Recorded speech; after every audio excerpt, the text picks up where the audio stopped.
So here you are. This is a composite of 4 different constitutional types. Now, these constitutional types, they exist in all colors of irises. Now, it's true that probably 70% of the irises on Earth are some form of brown. If you go to Africa, Asia, even South America, other parts of the world, you see a lot of brown or very dark eyes. So I learned early on that most of the time you can't see 30% of the eyes that you look at. You might jump in there and go, wait, I think I see it, but then you may not see. And then you have people who won't let you look, or the photography doesn't work. So you're lucky if you get the actual constitution 50% of the time. I recognize that my ability to be able to look at the iris and get the right constitution, boy, after years and thousands and tens of thousands of times, I'm not always accurate. But I did find that some things will help. And I'm going to discuss what those are about the jewel structure, the individual composite of brown spots. I call it jewel because it's a form of crystallization that forms slowly. And it's not there at birth. Only once in many thousands of times have I photographed an individual brown spot under the age of 2. But they arrive quickly. And usually they're mostly there by the age of 7, 8, or 9. Once we have photographic evidence of arriving at age 35, but that's only one out of many tens of thousands of irises. So these differences are very important. Now, these open webbed patterns you see, they are mostly there at birth. It's true, you can't see some kids' eyes because they're not formed very well yet, because they're this other constitution called the kinesthetic or the stream structure. So the flower patterns are usually there that are going to be there. They're usually there at birth. Not once in thousands and thousands of irises have we ever seen a single open web petaled flower, lacuna, whatever name you want to give it, iridology. Not once have we ever seen one of these change. Yes, you can change it with photography really fast, because all you have to do is shine a brighter light into the pupil. Pupil will constrict and will collapse many of these lines. We've done that many times. I've seen people at health shows and other things, they show you before and afters in this pattern, and it's lighting. Sometimes you can use a side light, sometimes you can use an above light. So it's usually lighting that will constrict the pupil. That changes the constitution, but doesn't actually change the constitution. Because when you give it a consistent dilation of light, you get a consistent pattern. And not once have I ever seen and photographed a single fiber in the iris grow or change. Some people say, oh, look, if it's white, that means it's acute. It's happening right now. Sorry, not true. Because you'll see the same whiteness wherever it is in the iris. You'll see it there by the time they're 5. And the eye is formed, it's there. So the entire life they had an acute condition in that location? No, it's just simply not true. So there are many fallacies about the constitution of the iris. But rather than make this confused for you, I'd really like to make it as usable for you as possible. So I'll come back and do more of the individual constitutions, but I'd really like to ask the principles of just 2. If you grasp the polarity of constriction and dilation, or electromagnetic, you have two opposites that create an attraction. Now, the interesting thing about this is every body is either jewel or flower. 100%.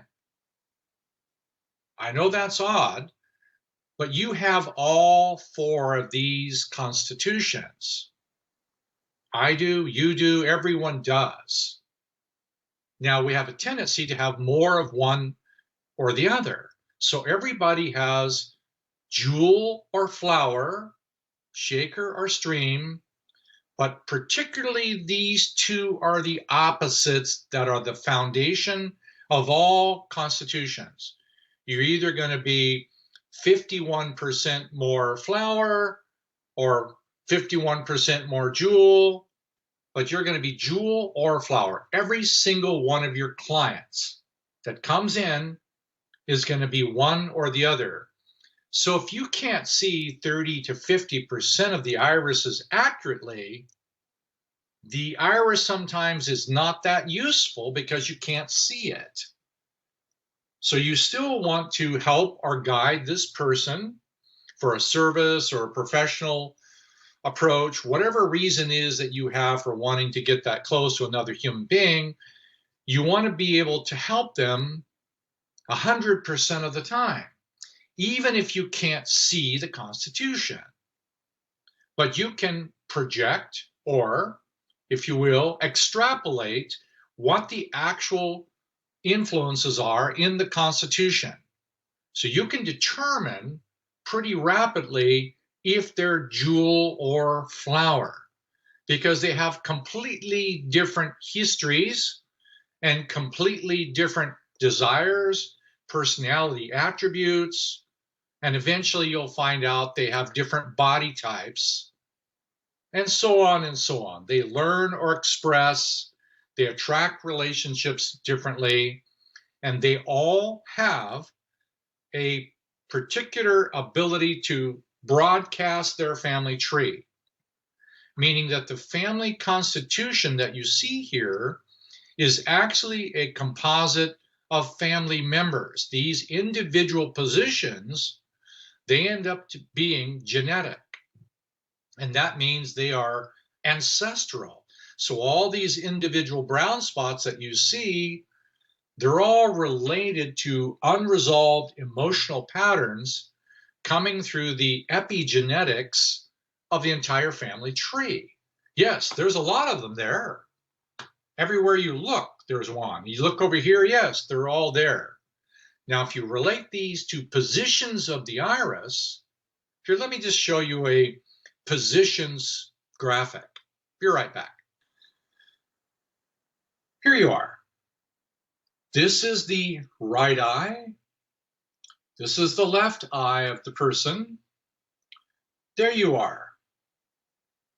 Now, this is not all of the positions of the iris. I stopped counting around 80. Could you imagine each one of these is a different emotional pattern, genetic pattern, family history, that all of these are different kinds of feelings? These are all epigenetic crystals, emotional patterns from the ancestry? Yes, all of them. Is that all of them in your family tree? No, it's not. If you have a brother or a sister behind you, they have different irises, and they got different composites from different ancestors. This is just the ones you got. There's a lot more there than you ever see. So that's why, I'm trying to save you a lot of heartbreaking struggle of my own. It took me 7 years of fanaticism to draw this set of two eyes. I mean, I worked on these individual positions while examining clients for 7 years, and I didn't stop. I did it all day long, and I went home at night, and I would still keep doing it. It took me 7 years to look at these individual positions, draw the differences in the shapes, and start to learn about the personality or the body location.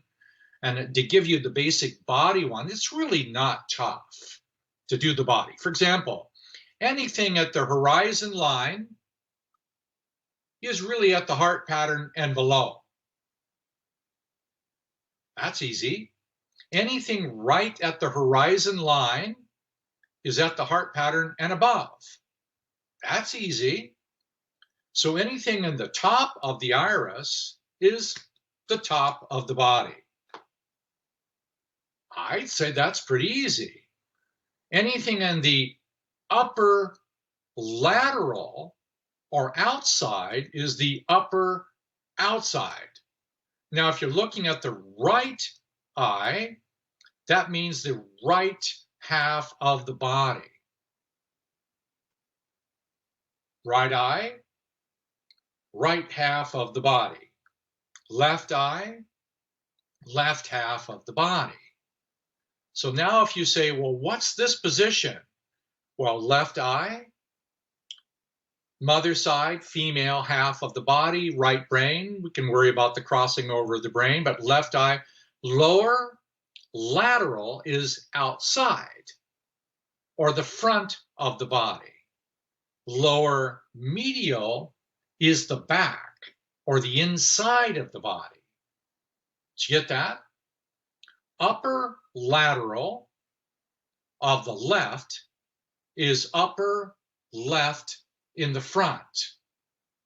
Upper medial is upper left in the back or behind or inside. So the upper lateral area just means mother's side, and this relates to those ancestors that correspond to that sector. Later on, I'll give you a map of the ancestors and the glands and the organs and the body systems. But remember, I'm trying to save you some trouble. You don't need to know all of these positions. Yes, you can guess, is this the liver, or is this the gallbladder, or is that the appendix, or is it... Do you want to go there? You can. But I wouldn't say it's useless, because you do learn things by trying to, wait, is this pancreas and that's liver? No, is that spleen and that's lung? No, wait, what's here, what's there? No, that's kidney. No, that's the right kidney, that's the left. No, that's reproductive. No. So you get the information. What are you going to do? You're going to pick a supplement or an herb or a mineral, a vitamin, a flower essence, a vibrational remedy, a homeopathic remedy. So you're going to try to pick a whole series of remedies based on the constitution and the individual positions that don't change? Really? Now, if you pick 10 different supplements, 10 different herbs, combinations, flower essences, homeopathic remedies, acupuncture points, or so on, you've probably done some good. Don't worry, you probably haven't hurt anybody. If you gave them 20 different herbs, they're probably getting really good nutrition. They're probably getting a wider range of minerals and vitamins, enzymes, and so on from their supplements than they do from their average food. Maybe for the first time in a long time, they're actually eating better because you just gave them 30 capsules of herbs, which, by the way, I've done. I've watched iridologists give people as many as 50 capsules of herbs a day. And do they have a benefit? Absolutely. You want to go that route? You can go that route. And it's a service because they'll poop their way here. They'll feel better, right? But is that really what you want to do in the long run? Well, you can decide what level you want to operate with, but I'm going to break it down and actually make it more and more simplified by the end. And by the end, I'm going to suggest to you there might be one simple instrument. If you apply that along with your 50 capsules of herbs and your woo-woo medicines and your vibrational medicines and your meditations and so on, you might be able to make extraordinary contribution to people's lives and health. So don't worry so much about the positions. It's not that important. I'm frustrated. It took me 7 years to do this. And after 7 years, I realized that every single position was doing the same thing. The same thing. So why not engage in doing that one thing that the entire composite is constantly trying to help you learn? So what does the iris teach us?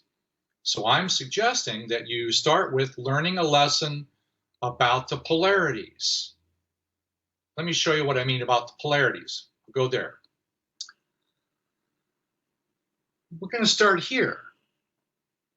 All this is a constitutional pattern of what I call flower. People wonder why I would name something a flower. Well, my experience with them is that each one of these petals is a different feeling of some kind, which literally it is. These are long-term emotional memories displayed in these different quadrants or sectors. And this is a constitutional pattern of those people who are really primarily coming from an emotionally reactive, sensitive, however you want to describe them. This is a constitutional type. Now, I have long descriptions of them available in the book. What the Eye Reveals is downloadable for free, and you can read case studies about the constitutional type. So this is basically an emotional type. But let me make it easy for you. 95% of this constitutional type, a flower emotional type, moves to the left brain, meaning their tendency over a long period of time is to move to the logical or practical side of one's own being. Now, left brain, right brain used to be all the rage in the 70s and the 80s. And then it started to lose its luster because of all the scans of the brain. It shows the two halves of the brain, but people are more interested in the individual components of the brain. But really, this left and right brain function still functions. But the slight difference is this. The flower pattern is primarily more of an outer manifestation, and the jewel pattern that we get to in a moment is more of an inner manifestation. And I'll explain what that means, because these constitutional types, they have a tendency to move what we call to the left brain or to the outside. And they're more interested in the long run. They're constantly compelled to go much more toward group dynamics in some form or another. We'll describe that more thoroughly because this is one constitutional type. Remember, we also call this half of the electromagnetic. For those who like to do the physics, this is the experience of the magnetic function, and it emanates or goes out. The jewel structure is the electro part, or the constrictive function, and their tendency is to go inward. So there are opposites. This is the way all relationships come together. Let me just show you a pattern of the jewel. Well, I'll go ahead and show the two of them together. Here, be right with you. Wow. I know this is really simple, but right here is everything. You get this right, everything you do is just going to get easier with every consultation, with everything you do. Well, I'll show you why. Remember I said that the flower constitutional types have a tendency to go left brain.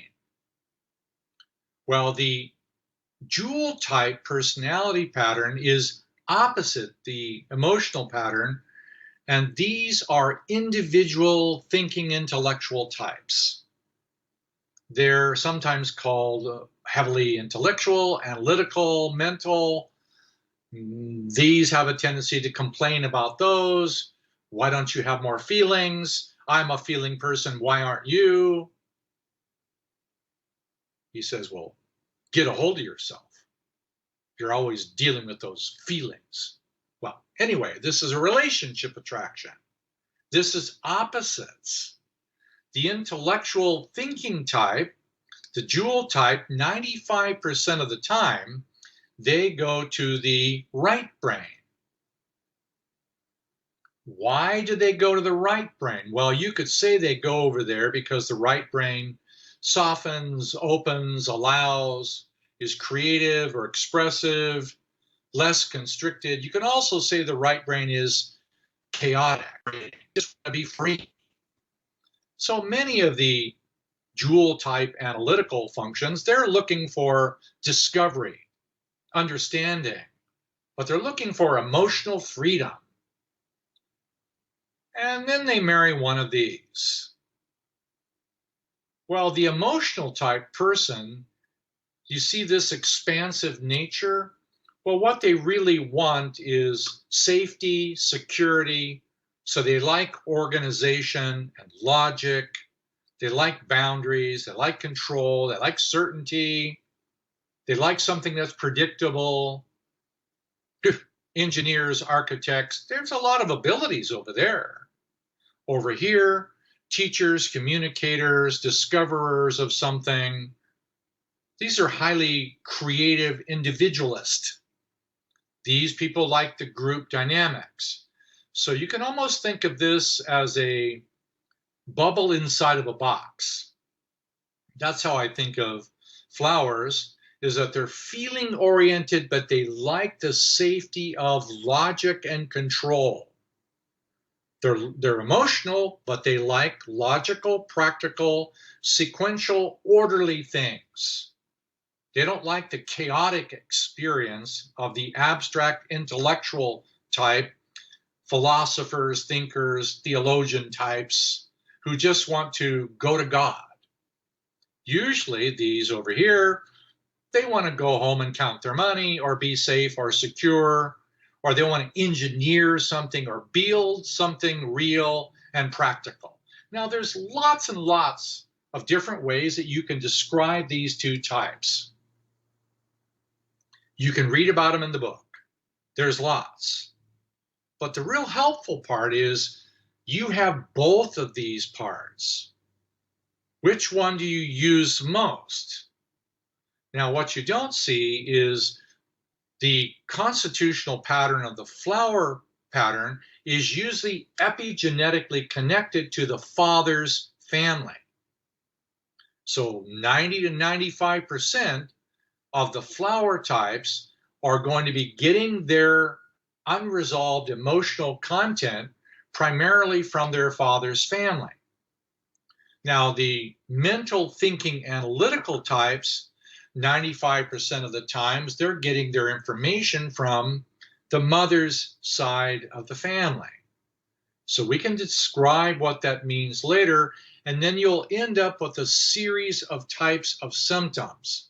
Now, I drew 6 lines on both sides, because eventually you're going to find that there are about 6 predictable degrees of those types of flowers who go to the left brain or the emotional composition.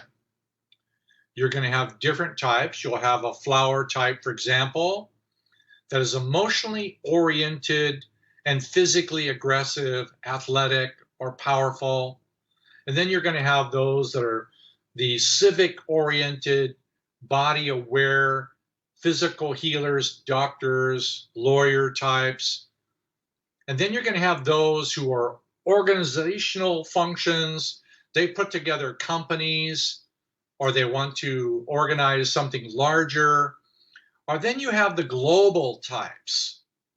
There's that want to connect the entire systems. They want to control the world in some way. Then you have the dictatorial types.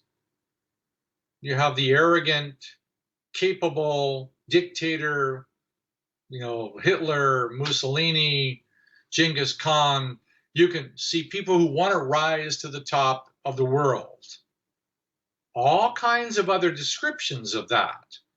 But the primary thing that a lot of them do is they emotionally project. They just want to do it in 6 different ways, 6 different diameters.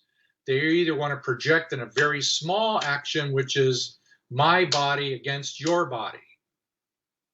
That's very competitive sports. Or my body serves your body. That's a service oriented. Or my body connected to your body so we can create alliances to create a company so that we can do it as a group, and on and on and on. Now, the danger of that constitutional type, projection of emotional blame. You did this to me. You're the reason I feel like this. If you would give me what I want, I would feel safe and secure. I could go on and tell you story after story about this constitutional type, but let's be fair. The mental type has 6 degrees of how it does mind. Some of the mental types, you put them in a little isolated cabin in the mountains somewhere near a lake, like a walled-in pond. They can stay there and be a poet and a philosopher and not really care about any of that social phenomenon. Or you can be the isolated scientist looking through a microscope, and you're there in your lab looking for discovery, and you're there for year after year. And you can be any one of the categories of these degrees of individual intellectual seeking. And you can seek all the way to the top going, really, I just want to go to God. I just want spirituality and enlightenment. I just want to be free from all of those jerks over there. All those materialistically organized, emotionally demanding, logical, conscientious types, because over here you have your agreeable types. They'll say yes to almost anything. You can say, well, your mother was a green-eyed gorilla, and their head would shake yes. Okay, yes, whatever, yes, okay, whatever. Oh, by the way, that doesn't mean they agree with you at all. They're just being agreeable to get you to shut up. Now, over here on this side, you can tell them something like, there's air in the room. No, what? No, how, what? No. You were born. No. How do you know that? They respond with questions and doubt, because their way of responding is creating a constant state of separation. Now, they both have their different ways. We could describe these in great deal. Learn these 2 opposites, because they'll have a whole series of symptoms, socially, emotionally, and physically. So in my practice now, I basically go into these 2 opposites, no matter who it is. Now, if you know you have a couple that comes in, which one's likely to talk the most? This one. Which one's most likely to be blaming or sit there with their eyes looking like Bambi in the headlights? That's the flower type. Nonverbal emotional type, until they reach a certain point where they just explode with blame and anger. The analytical thinking type, who talks to the point where they don't want to talk to you anymore. So this is a basic relationship. Now, every relationship that you encounter has this type. So, for example, if you can't see the wife's eyes, but you can see the husband's eyes, and they're in the consultation, you already know the history, the abilities, the characteristics.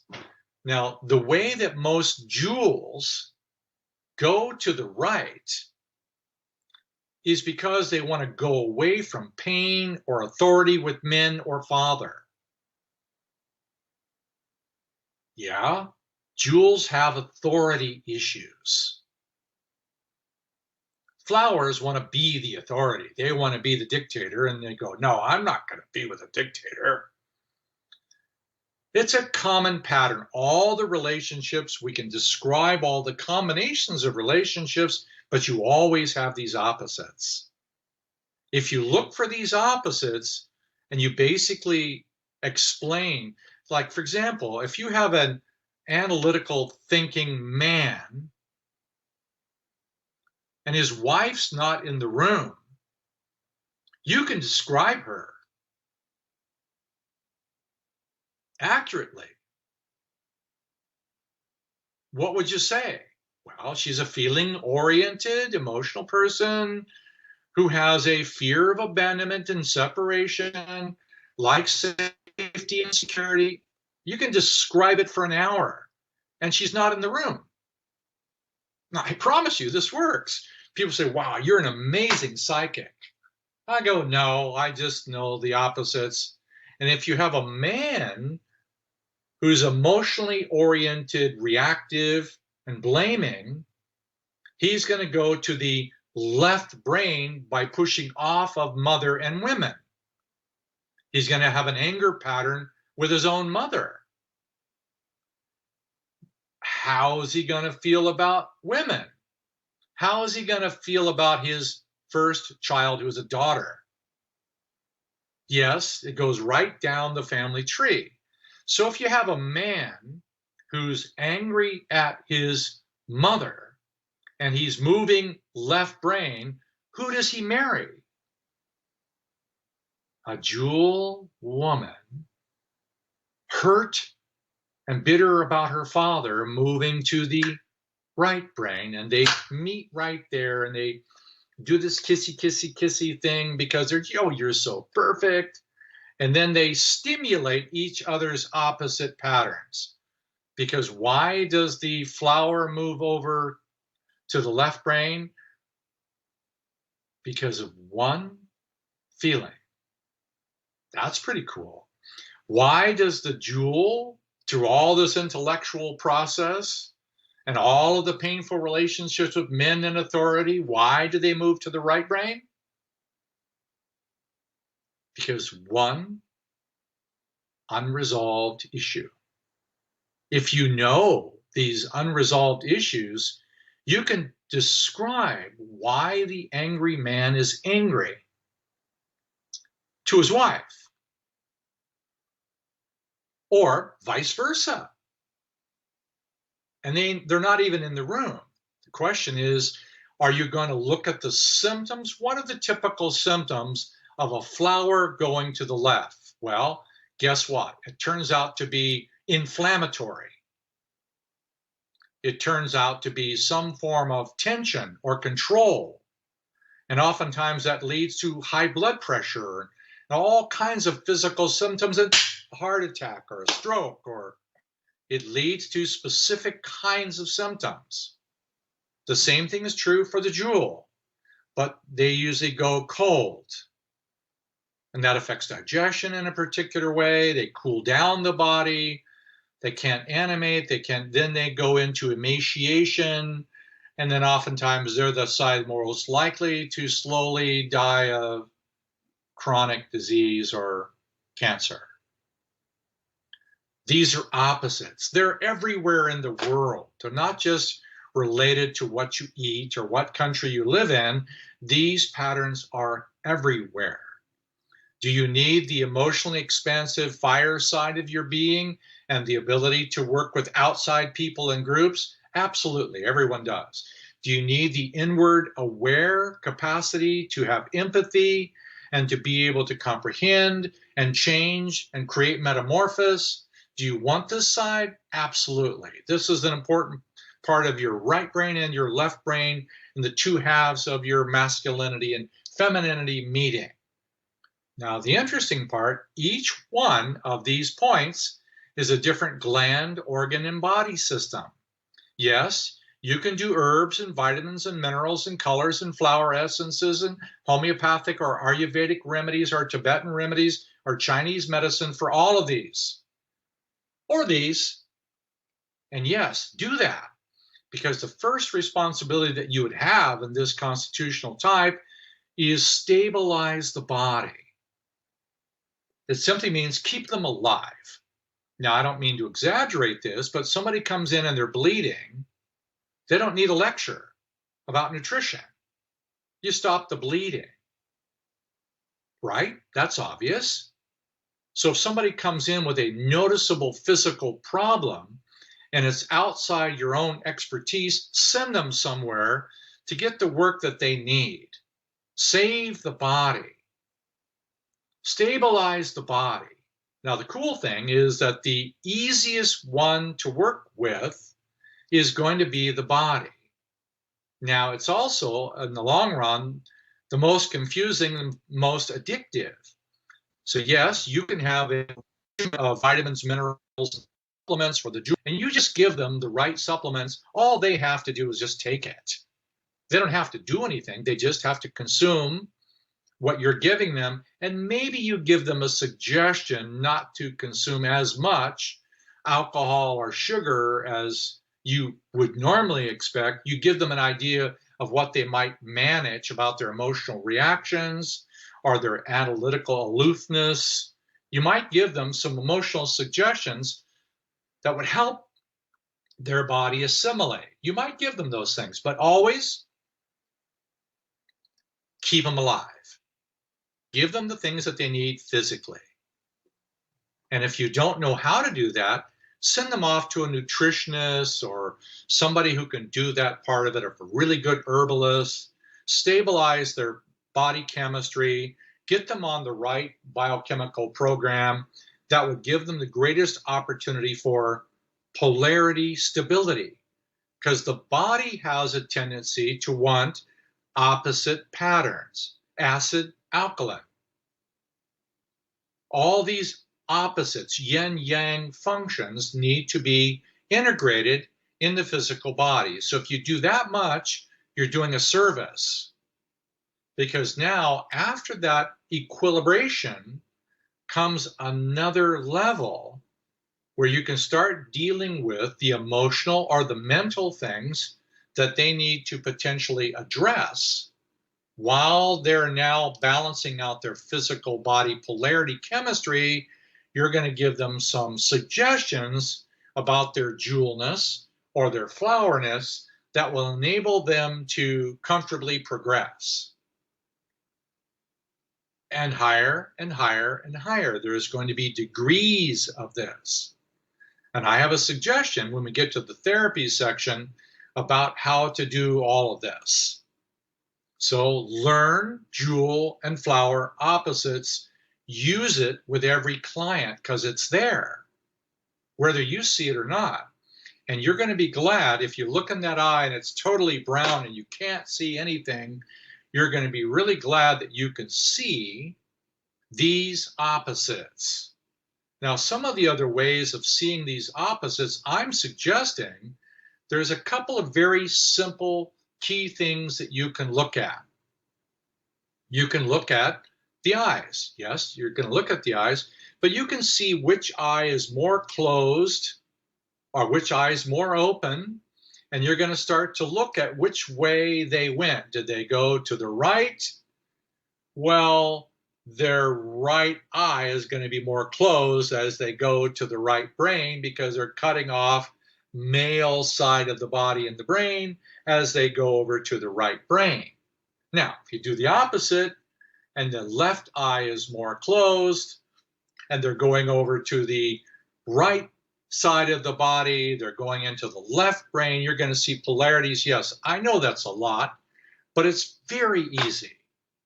Someone walks into the room, or you can see this on magazines. Yes, it's true. I used to look at the magazines, but I was never really looking at anything except for the eyes of the models or the hunters or whatever. Oh, here's the Sports Illustrated with some Curry, basketball fame, and there's his eyes, and going, wow, what a fun thing to do, to look at all the athletes, politicians, models, whoever else, and just look at the inside of the eye and the eyes left and closed, so you can look at just which eye is closed.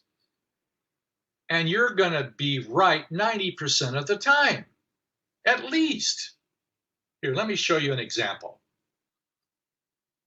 Here you are. Now, just to let you know, I use this on 100% of the consultations I do. It's that useful. If you learn this basic skill, and there's just a couple other ones I would recommend as well, if you learn to look at the difference between the two eyes and see which eye is more closed, this one's obvious, right? This is the right eye of the person that's closed. So you compare them. When you close the right eye, you put all the energy into the opposite side. So you close the right eye, all the energy is going to go into the left side of the body. Then you find out, if you look at the half moon in the thumbnails, you find the left thumb of the right brain actually is higher or more peaked. Now, this is very accurate, very consistent. So if someone sits down and one eye is more closed, check the thumbs, this will confirm for you which one of the polarities that you're dealing with. Now, this is a test. 95% of which constitution will cut off the left eye and produce a higher half moon on the opposite side. Did you get it? Okay, it was just a test. If you cut off the left eye and you send all the energy into the opposite side of the body, the right side, left brain side, father's side of the body, by cutting off the mother's side of the family, then the opposite right thumb actually is larger. Did you get that? So which constitution cuts off the mother's side of the family? You're right, the flower side. Here is, for example, a relationship. They sit down and you look and you notice her right eye is more closed and his left eye is more closed. This is typically how it works. He's cutting off left eye, or mother's side of the family, and he's attracted to somebody who's cutting off the father's side of the family. So you know that she's the jewel and he's the flower. So which one's going to talk the most? The jewel. Which one's going to be the analytical seeking type? The jewel. Which one's going to be more likely to be emotionally reactive and blaming and have fear of abandonment? It's the flower. This is an opposite kind of relationship. So if she's cutting off her father's side of the family and putting all the energy into her mother's side, analytical thinking, abstract function, her left half moon is going to be higher. His right half moon is going to be higher. This is a polarity opposite. Now, every relationship, even those of the same gender attraction, have these opposites. And all of the relative simplicity of the opposites, regardless of their age, they all have these opposites working all the time. Now, the problem is, this does not resolve itself, because what he's emotionally reactive to and about, she is verbal about and triggered by something that he does, but somehow the opposites are attracted to each other because the polarity pattern produces the sexual attraction. If somebody has the same polarity as you, there's just no chemistry. So the chemistry is based on the polarity opposites. These polarity opposites, they come together, she has an anger issue with authoritarian father bureaucracy things. She doesn't want to be controlled or criticized by any man. He doesn't want to be controlled by any woman. He blames his mother and then blames her. He's angry at his mother, takes it out on her. So if they have a daughter, he does the same to his daughter, and so on and so on and so on. Going down through generations, the same pattern is there. So do you want to deal with just the symptoms of her being a jewel type over the long run? Or do you want to deal with just the inflammatory, fire-oriented patterns of blame that he has? This is a relationship. You can turn them over. You get a lot of very emotional women who are angry at their mothers. You get a lot of very analytical thinking men who are rejected or feel criticized or not appreciated by their father. They don't like banks or policemen or authority or bureaucracy or government or military. Shoot, you get the general idea. These are the opposites. If you learn these opposites, you're going to see them everywhere. Now, you can develop a whole regimen of supplements, vitamins and minerals that balance the equilibration of these two sides, because you need both sides. And later on, we'll describe why that's so important, because the pattern that's causing all of this typically arrive through the genetics. And you can describe the mother's father and the father's mother and the relationship to their parents just by looking at this couple. You can describe the symptoms of all of the 3 generations behind you just by looking at the symptoms of the irises. So do you want to go to all the positions and learn them all individually? No, I suggest you just need a few positions. And next time we meet, I'm going to bring in the sectors of showing you how to look at the different sectors of the iris rather than try to do all of the individual positions. So before I do that, I'm going to give you a little test just to see if you remember. Upper half of the body is where in the iris? Right in the middle. Everything in the upper half is right in the middle of the iris and upper. Everything in the lower half of the body is right at the heart line and down. So lower lateral, lower medial, upper lateral. I know it seems like a lot, but that's the easiest way to keep it simple. Who is it that is in the left lower lateral? So for example, left side of the body is mother or father's family. Left side of the body is from the mother's side of the family. Right side of the body is from the father's side of the family. So right eye will show you the composite of the father's family. Left iris will show you the composite of the mother's family. Yes, later on we'll show you some crossover points because those are useful.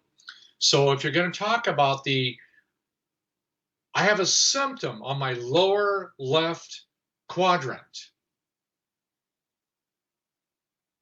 What glands or organs are on the left body, the lateral left, which means the front of the left side of the body? You have a series of organs on that side, and you'll get better and better at knowing the emotions that are affecting the lower lateral. The most common feelings affecting the lower lateral left: issues with women. Lower lateral left, mother, issues with females. Lower lateral right, issues with males. Doesn't matter whether it's a man or a woman, but it certainly has a different flavor with if you're a woman and you have an anger pattern with men, it has a different dynamics. If you're a woman and you have an anger pattern with women, it has a different dynamics. That's all it is. You end up with different symptoms. So I'd like to keep it as simple as possible for you. And then in the end of this, I'll show you the progression I go through as I'm interpreting an iris.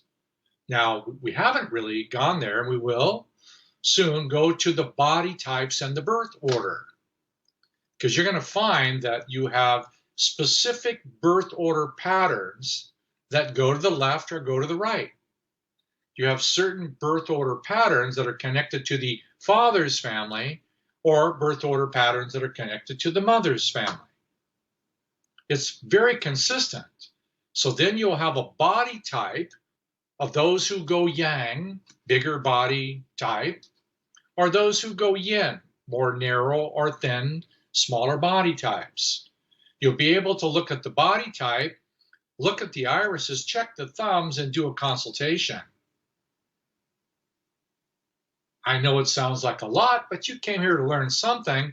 I'm just giving you an overview of the easiest way to begin to learn how to combine the information. I promise you, at the very end of this, I'm going to give you something very, very simple that may be the actual key.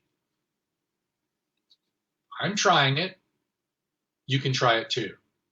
All right, talk to you soon.